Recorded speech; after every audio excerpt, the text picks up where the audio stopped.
Magluto tayong Lucky Me noodles, guys. Okay, noodles E, magluto tayo muna ng 2 itlog na sa tubig. Pagkatapos natin ilagay yan, patayin natin yung apoy. I-off natin yung apoy, tapos takpan natin ng 4 minutes.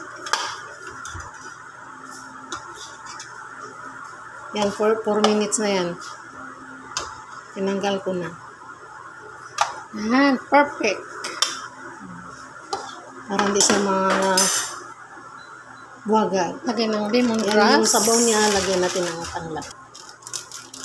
Lagay ang Sisungin nung Lucky Me. Ilagay natin. Simple lang na luto. Sunod natin yung Lucky Me noodles. Simple lang luto yan, may gulay. Nasa inyo kung anong ihahalo ninyo. Mas maganda sana, marami-rami yung itlog, kaso lang, itlog ko 2 lang.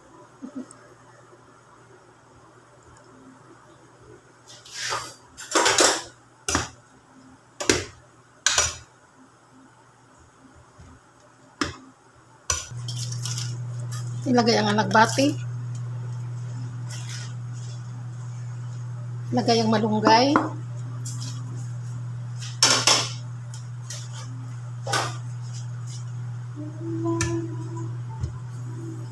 Yan, luto na yan. Madali lang maluto.